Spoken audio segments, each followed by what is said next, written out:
When you thought about the richest man in the world, your mind would quickly go to the Elon Musk, Oracle, Jeff Bezos, or the Mark Zuckerberg of the world. But who would have ever believed that the African continent was home to the wealthiest man who ever lived? A man whose wealth could never be compared to anyone who is dead or alive. His wealth is so large that it's more than the wealth of Elon Musk, Jeff Bezos, and Mark Zuckerberg combined. He was known as a man of gold because he actually laid gold as dust. During his time, his empire was the wealthiest among all the kingdoms of the world. The name of this great man was called Mansa Musa. According to the Time magazine, it was reported that there is no way to put an accurate number of his wealth. In fact, the amount of the wealth he owned during his lifetime was inconceivable. So here are the 7 things you never knew about Mansa Musa. Number 1, he reigned for 25 years. First of all, Mansa means a great king or a ruler in the ancient time. Mansa Musa was the 9th king of the Mali Empire who ruled from 1312 to 1337. He was actually not the first to rule the Mali Empire, but his reign was regarded as the zenith of Mali's power and prestige. Obviously, during that time, no ordinary man was expected to be able to amass such great wealth unless he was a king.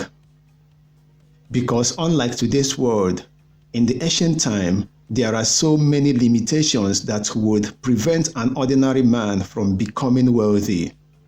And no one could become that wealthy unless he was in a place of power. Number 2, Mansa Musa's ascension to the throne was highly controversial. Mansa Musa succeeded his predecessor, Mohammed ibn Q, who launched 2 expeditions to explore the Atlantic Ocean. For his first expedition, Mohammed set out with about 200 ships, and for his second expedition, he took with him 2,000 ships. However, the king led the second expedition himself and appointed Musa as his deputy and gave him the power to rule over the empire until his return. But unfortunately, Muhammad the king could not make it back to the empire. So when he didn't return, Musa was legitimately crowned as a Mansa over all the Mali Empire. As a matter of fact, some opinions held that he may have disposed his predecessor and devised the story of the voyage just to explain how he took power. Number 3, Mansa Musa was overly religious. Between 1324 and 1325, Mansa Musa made a religious pilgrimage to Mecca called Hajj. He traveled with 60,000 soldiers, slaves, 80 camels, and dozens of horses, each carrying hundreds of pounds of gold. On his way to Mecca, he was too generous with gold that he gave them out to the poor and built dozens of mosques along the way. His generosity destabilized the economy of the city of Cairo because he gave out so much gold to the people, and gold ended up becoming absolutely nothing. It took the city more than 12 years to recover from this. However, his riches are just one of his legacy. He is remembered for his strong Islamic faith, promotion of scholarship, Malian cultural patron, In fact, he was so religious that he built one mosque per week on his way to Mecca.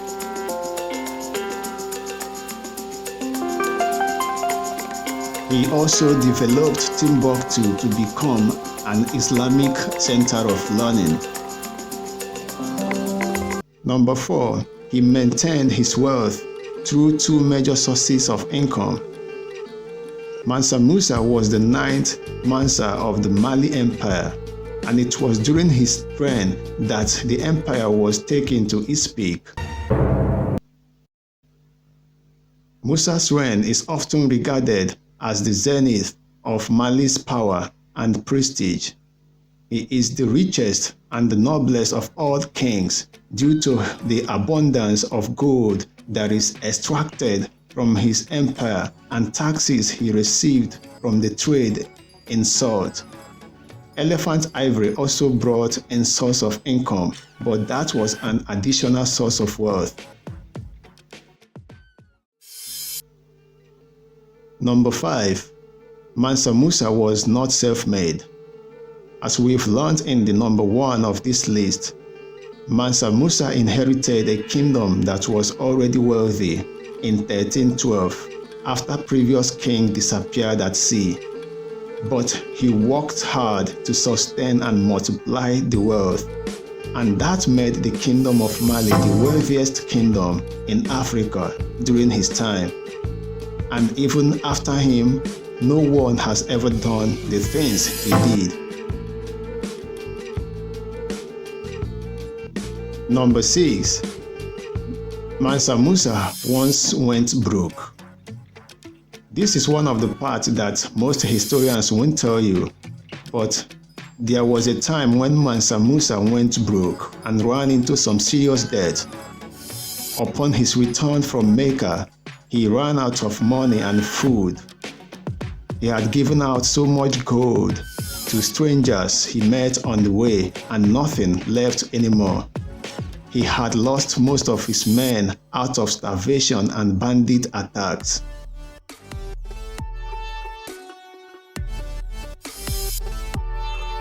They couldn't fight back because they were hungry and weak.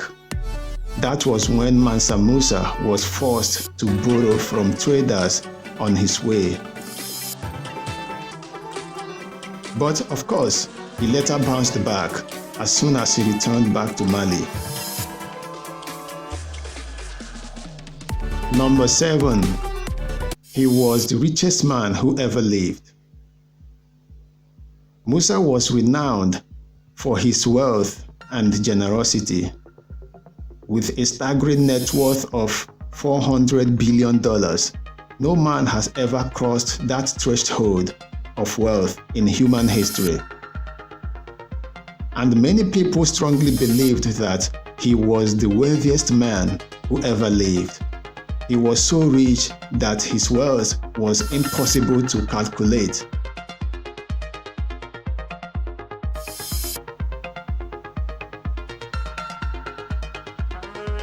In conclusion, I know this is one of those videos that you will see and begin to question why life is so unfair. Why is it like some are meant to get so much wealth while some are meant to receive beggarly, just beggarly? And it can be quite unsettling, right? But as long as you are seeing this right now, let me tell you, you are richer than you think, including richer than Mansa Musa. At least you have freedom and access to so many things that Mansa Musa and all those kings of those ancient times never had access to. So I will leave you with this. A beggar in this modern age with access to electricity and technology is more richer than most kings in the ancient days. What else do you know about Mansa Musa? Please drop in the comment below. Hi friends, if you've watched to this stage, I really appreciate you. I just want to say a very big thank you to you. Thank you so much, and please do not forget to subscribe to this channel and to like this video so that we can keep on doing the best. And please do well to stay safe and take care of yourself, and see you next time.